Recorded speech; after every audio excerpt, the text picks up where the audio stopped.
यही रास्ता है तेरा, तूने अब जाना, हाँ यही सपना है तेरा। आज की हमारी कंप्यूटर की क्लास फंडामेंटल की क्लास है।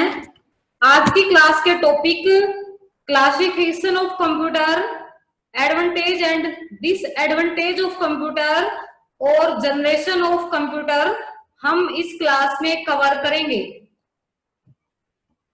क्लासिफिकेशन ऑफ कंप्यूटर के अनुप्रयोग के आधार पर कंप्यूटर को 3 पार्ट्स में डिवाइड किया जाता है। एनालॉग कंप्यूटर, एनालॉग कंप्यूटर क्या होते हैं?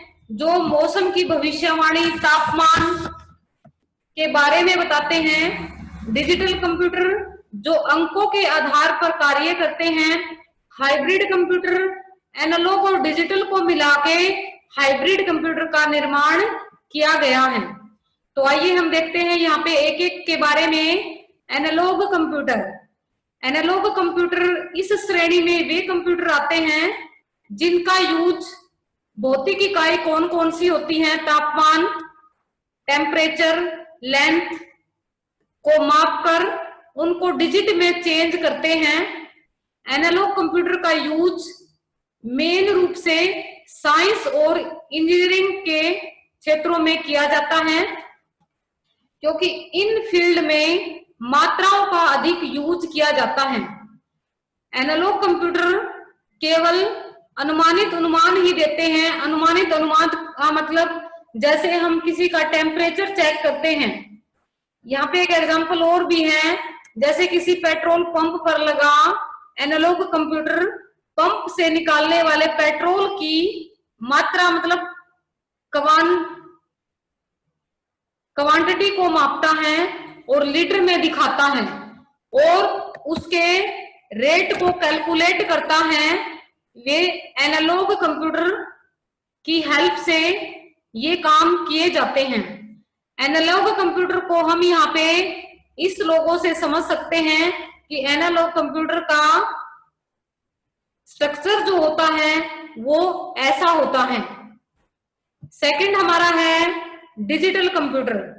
इस श्रेणी में वे कंप्यूटर आते हैं जो अंकों की गणना करते हैं। जब लोग कंप्यूटर के बारे में बातें करते हैं तो ज्यादातर डिजिटल के अंदर या डिजिटल कंप्यूटर ही मेन होता है। डिजिटल कंप्यूटर में वो कंप्यूटर आते हैं जो बाजार में यूज होते हैं, घरों का बजट तैयार करते हैं और जो अदर वर्क हैं वो डिजिटल कंप्यूटर पे किए जा सकते हैं या डिजिटल कंप्यूटर पे हम करते हैं। इसलिए ज्यादातर डिजिटल कंप्यूटर के श्रेणी में ही आते हैं। डिजिटल कंप्यूटर डाटा को 0 और 1 के रूप में चेंज करके उसे इलेक्ट्रॉनिक रूप में ले जाते हैं या ह्यूमन बींग्स रीडेबल कोड में ले जाते हैं। 0 और 1 की जो फॉर्म होती है वो बाइनरी नंबर सिस्टम होता है। बाइनरी का मतलब होता है 2 डिजिट। बाइनरी में 2 संख्या होती हैं। 0 का मतलब ऑफ, 1 का मतलब ऑन। एक हमारा ऑक्टल नंबर सिस्टम होता है। ऑक्टल में 8 संख्या होती हैं, 0 से 7 तक होती हैं। एक हेक्साडेसिमल होता है। हेक्साडेसिमल में 16 डिजिट होती हैं। तो ये नंबर सिस्टम होते हैं। डिजिटल कंप्यूटर को हम इस स्ट्रक्चर से डिफाइन करते हैं। ये डिजिटल कंप्यूटर हमारा सीपीयू, माउस, कीबोर्ड और मॉनिटर। थर्ड है हाइब्रिड कंप्यूटर। हाइब्रिड कंप्यूटर में बहुत सारी क्वालिटी होती हैं, इसलिए इन्हें हाइब्रिड कंप्यूटर कहा जाता है। इन कंप्यूटर्स में एनालॉग और डिजिटल कंप्यूटर दोनों के ही फीचर्स होते हैं। ये कंप्यूटर अधिक विश्वसनीय होते हैं। फॉर एग्जाम्पल, जब कंप्यूटर की एनालॉग डिवाइस किसी रोगी के लक्षणों, जैसे कि किसी का हमने बुखार मापना है, तो ये क्या करते हैं हाइब्रिड कंप्यूटर, डिजिटल भागों के द्वारा अंक में चेंज कर देते हैं। इस प्रकार हाइब्रिड कंप्यूटर किसी पेशेंट के स्वास्थ्य में जो चेंजेस होते हैं उनको बिल्कुल एग्जैक्ट उसी टाइम हमें बता देते हैं। हाइब्रिड कंप्यूटर, ये इसका लोगो है। हाइब्रिड कंप्यूटर ऐसे होते हैं जैसे अल्ट्रासाउंड में मशीन के साथ पीसी होता है, हाइब्रिड कंप्यूटर का एग्जाम्पल है। नेक्स्ट है हमारा साइज के आधार पर, वो था क्लासिफिकेशन के अकॉर्डिंग, ये है साइज बेस्ड। साइज के आधार पर कंप्यूटर को 4 पार्ट्स में डिवाइड किया जाता है। Micro computer, mini computer, main frame computer, super computer. सबसे ज्यादा पावरफुल सुपर कंप्यूटर होता है। फर्स्ट है माइक्रो कंप्यूटर। माइक्रो कंप्यूटर के बारे में हम पढ़ेंगे यहाँ पे। कंप्यूटर टेक्नोलॉजी के क्षेत्र में 1970 के दशक में एक बहुत बड़ा आविष्कार हुआ। क्या आविष्कार हुआ था? माइक्रो प्रोसेसर का। इस आविष्कार के साथ ही एक सस्ती और अच्छी कंप्यूटर प्रणाली संभव हुई। माइक्रो कंप्यूटर, माइक्रो प्रोसेसर के कारण साइज में छोटे और थोड़े से सस्ते हो गए। इस प्रकार ये कंप्यूटर एक डेस्क पर या ब्रीफ केस में भी रखा जा सकता था, मतलब साइज छोटा हो गया। इन छोटे कंप्यूटर को ही माइक्रो कंप्यूटर कहते हैं। माइक्रो कंप्यूटर कॉस्टली कम होते हैं, साइज में छोटे होते हैं। इन कंप्यूटर को पर्सनल यूज के लिए घर या घर से बाहर किसी भी फील्ड में यूज कर सकते हैं। इन कंप्यूटर को पीसी भी कहा जाता है। पीसी की फुल फॉर्म पर्सनल सिस्टम होती है। आज एट प्रेजेंट माइक्रो कंप्यूटर का डेवलप बहुत फास्ट गति से हो रहा है। फास्ट गति से होने के कारण ये कंप्यूटर साइज में छोटे, फोन के आकार के, यहां तक कि एक वॉच के, घड़ी के साइज के भी आ गए हैं।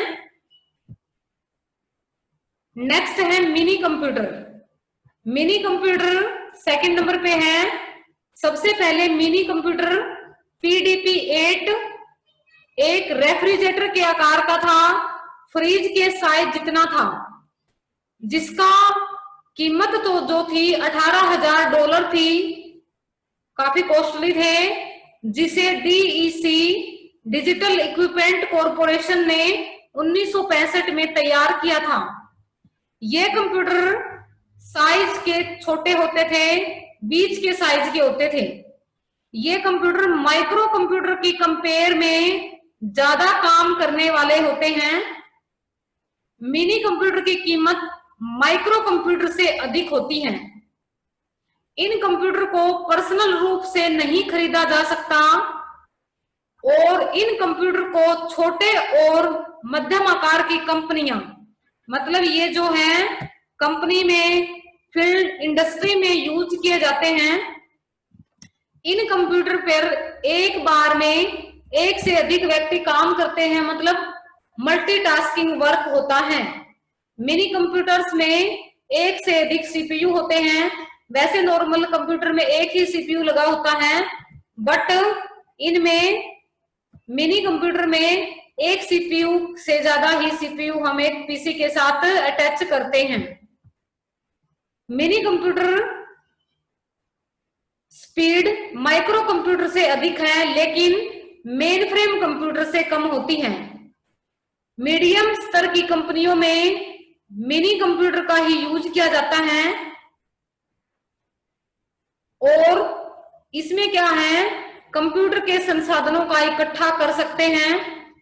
मिनी कंप्यूटर के उपयोग में यातायात में यात्रियों के आरक्षण के लिए, जैसे कि हम ट्रेन या बस की भी, ट्रेन की भी या रेलवे की टिकट रिजर्व कराते हैं।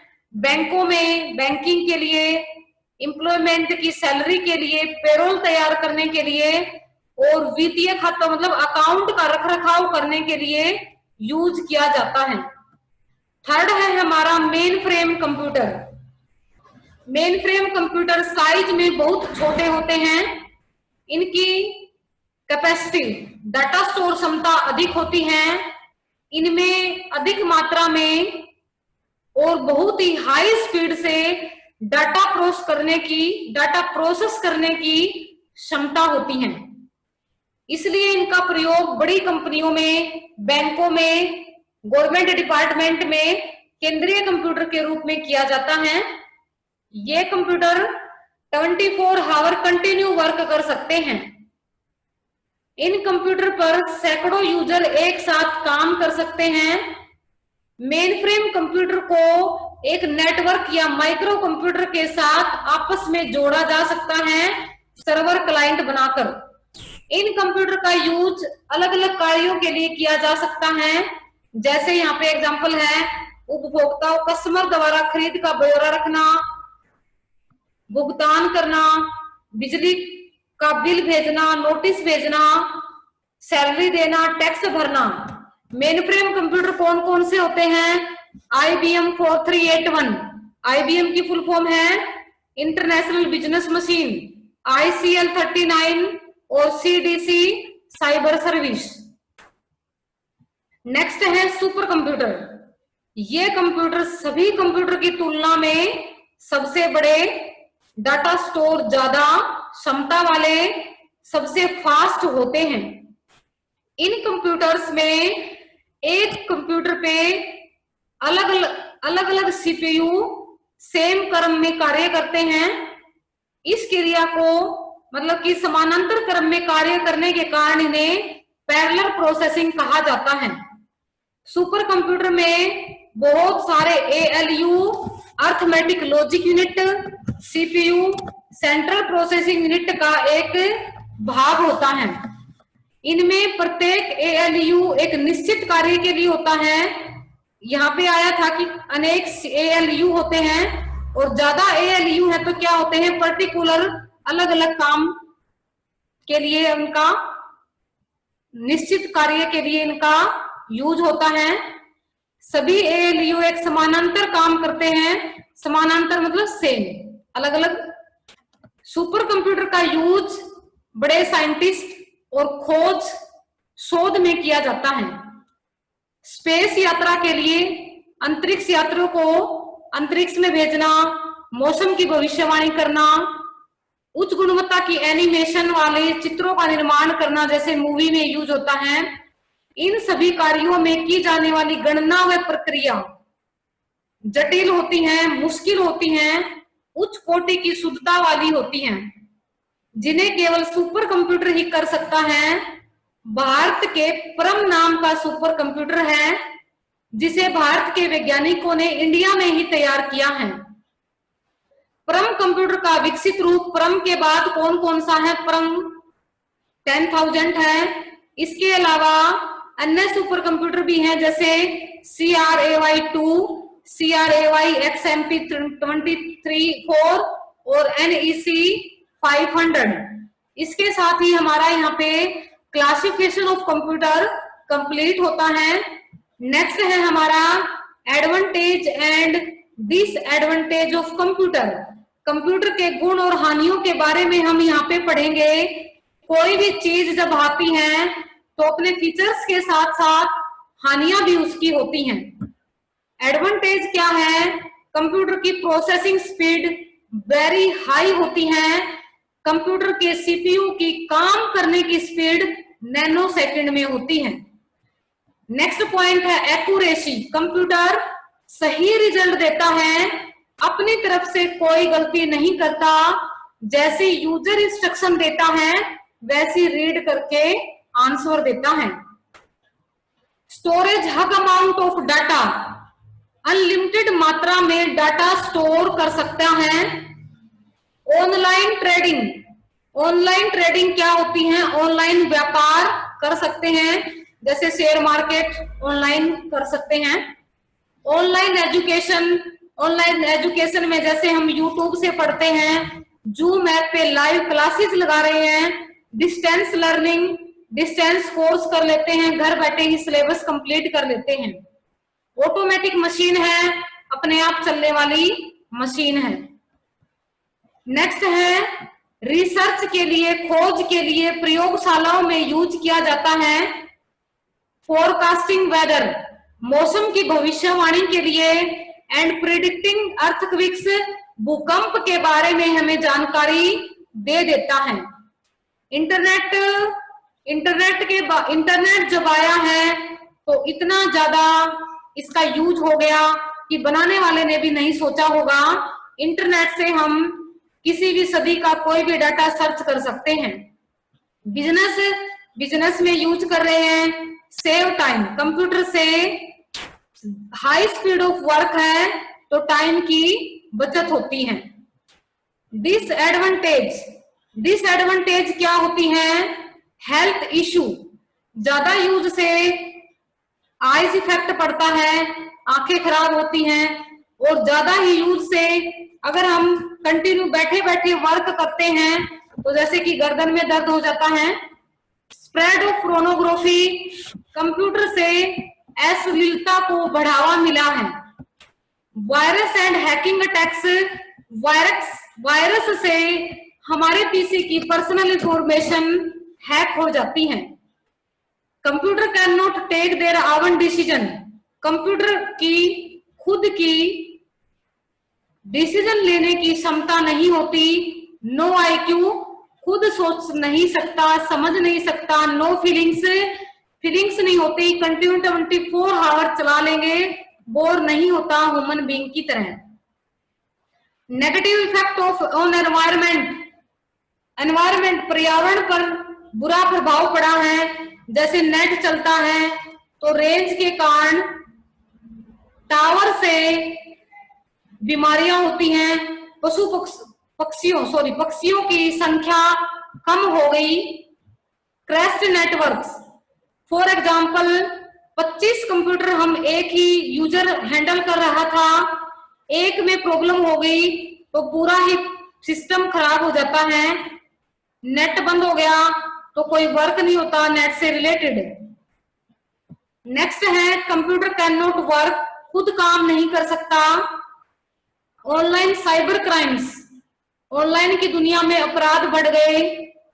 Data and information violation, data information virus के कारण हैक हो जाती हैं। और हाई कॉस्ट, ज्यादा ही महंगा है, मतलब कि एवरी पर्सन इसको नहीं खरीद सकता। नेक्स्ट है, ये हम पढ़ चुके पहले अभी जब हमारा क्लासिफिकेशन ऑफ कंप्यूटर में आया था। बाइनरी में 2 डिजिट होती हैं, ऑक्टल में 8 होती हैं, हेक्साडेसिमल में 16 संख्या होती हैं। नेक्स्ट हम पढ़ेंगे जनरेशंस ऑफ कंप्यूटर, कंप्यूटर की पीढ़ियां। 5 पीढ़ी होती हैं कंप्यूटर की, first generation, second, third, fourth and fifth. सबसे पहले हम पढ़ेंगे first generation of computer. Computer की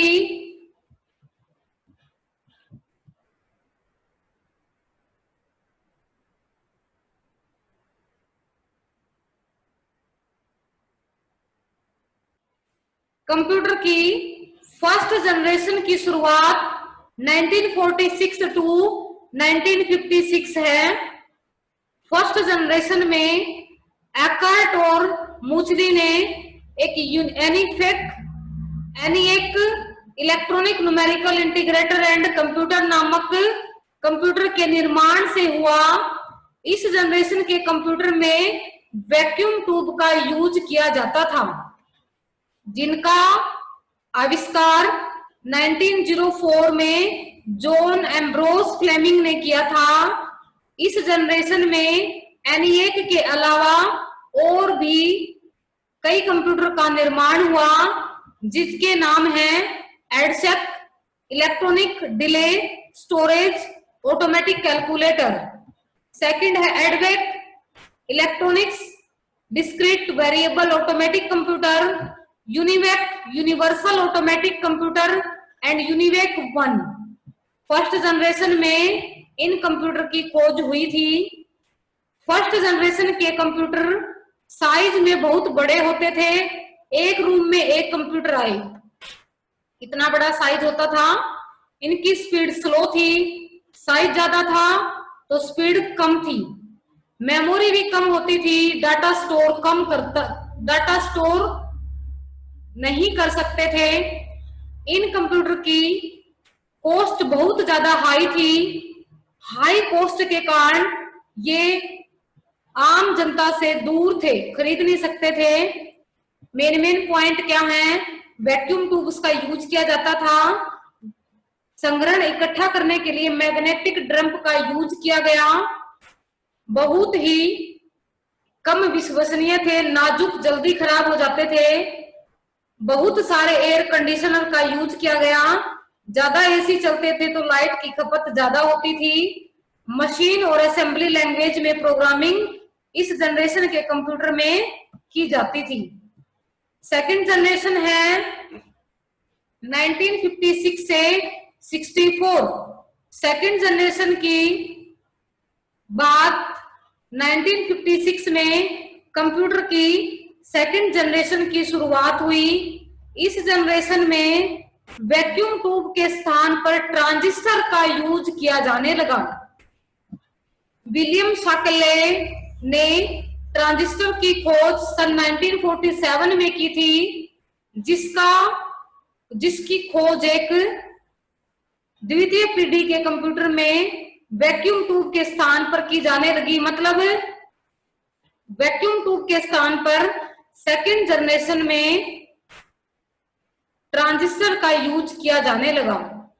ट्रांजिस्टर के यूज में लेने के कारण वैक्यूम ट्यूब के अधिक गति और अधिक विश्वसनीयता प्रदान की।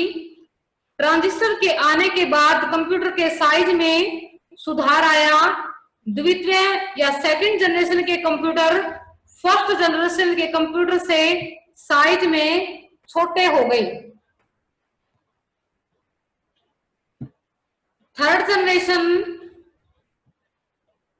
1965 से 1971 की थी। कंप्यूटर की थर्ड जनरेशन 1964 में हुई। इस जनरेशन ने कंप्यूटर को आईसी इंटीग्रेटेड प्रदान किया। आईसी अर्थात एकीकृत सर्किट का आविष्कार टेक्सास इंस्ट्रूमेंट कंपनी ने एक अभियंता जैक किल्बी ने किया था। इस जनरेशन के कंप्यूटरों में ICL 2903, ICL 1900, यूनिवेक 1108 और सिस्टम 1360 प्रमुख थे। थर्ड जनरेशन के कंप्यूटर में मेन क्या क्या लक्षण थे? आईसी इंटीग्रेटेड सर्किट का यूज किया जाने लगा। फर्स्ट और सेकंड पीढ़ी की अपेक्षा साइज में छोटे और हल्के हो गए, अधिक विश्वसनीय हो गए, पोर्टेबल एवं आसान, रख रखाव और एक जगह से दूसरी जगह लेकर जाना आसान हो गया। हाई लेवल लैंग्वेज का बहुत ज्यादा यूज किया जाने लग गया। फोर्थ जनरेशन का टाइम पीरियड जो था 1951 से 1985 का था। फोर्थ जनरेशन के कंप्यूटर की शुरुआत 1971 में हुई। 1971 से लेकर 85 तक कंप्यूटर को फोर्थ जनरेशन के कंप्यूटर की श्रेणी में रखा गया। इस जनरेशन में आईसी को और अधिक विकसित करने के लिए एकीकृत circuit, large integrated circuit LIC कहा जाता है या LSIC, लार्ज स्केल इंटीग्रेशन कहा जाता है। एक इंटीग्रेटेड सर्किट लगभग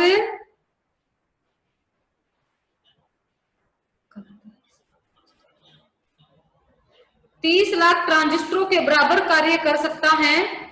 इस खोज से पूरा सेंट्रल प्रोसेसिंग यूनिट एक छोटी चिप में आ गया जिसे माइक्रो प्रोसेसर कहा जाता है। इसके उपयोग वाले कंप्यूटर को माइक्रो कंप्यूटर कहा गया। फोर्थ जनरेशन के कंप्यूटर साइज में छोटे हो गए। आज डेस्कटॉप, लैपटॉप और पाम टॉप कंप्यूटर उपलब्ध हैं। इंटरनेट आने के कारण दुनिया भर के कंप्यूटर नेटवर्क इंटरनेट से जुड़े होते हैं। इस तरह हम कहीं से भी घर बैठे कोई भी इंफॉर्मेशन ले सकते हैं। इस जनरेशन के कंप्यूटर में क्या क्या था? VLSI तकनीक का यूज किया गया, साइज में ज्यादा ही कमी आई, आम आदमी भी खरीद सकता था, अधिक प्रभावशाली, विश्वसनीय एवं तेज गति वाले हो गए, अधिक मेमोरी स्पीड हो गई और अलग अलग कंप्यूटर नेटवर्क का विकास हो गया। फिफ्थ जनरेशन की जो कंप्यूटर हैं या टाइम पीरियड है 1985 से अब तक का माना जाता है, टिल नाउ तक कंप्यूटर की फिफ्थ जनरेशन की शुरुआत 85 में से हुई। 1985 से अब तक कंप्यूटर पांचवी पीढ़ी के अंतर्गत आते हैं। कंप्यूटर की फिफ्थ जनरेशन में एट प्रेजेंट के शक्तिशाली एवं हाई टेक्निक वाले कंप्यूटर से लेकर इन फ्यूचर में आने वाले कंप्यूटर को इस जनरेशन में शामिल किया गया है। इस जनरेशन के कंप्यूटर में साइंटिस्ट कृत्रिम बुद्धिमत्ता, आर्टिफिशियल इंटेलिजेंस को समाहित करने के लिए प्रयासरत हैं। आर्टिफिशियल के एग्जाम्पल में हम रोबोट का एग्जाम्पल ले सकते हैं। आज के कंप्यूटर इतने उन्नत हैं कि हर वे विशिष्ट क्षेत्र, अकाउंटिंग में, इंजीनियरिंग में, मेडिकल में, भवन स्ट्रक्चर मतलब कि डिजाइनिंग में, अंतरिक्ष में और दूसरे शोध कार्यों में किए जा रहे हैं। फिफ्थ जनरेशन के कंप्यूटर साइज में छोटे हैं, डेस्कटॉप, पामटॉप और लैपटॉप हैं। इस प्रकार मल्टीमीडिया में भी इनका यूज किया जाता है, जैसे एनिमेशंस के लिए किया जाता है, न्यू एप्लीकेशंस के लिए यूज किया जाता है। तो इसके साथ ही classification of computer, size of computer, advantage and disadvantage of computer और जनरेशन ऑफ कंप्यूटर के साथ ही हमारा टॉपिक यहीं पे खत्म होता है। और नई वीडियो के लिए RCIT हरियाणा के YouTube चैनल को सब्सक्राइब करें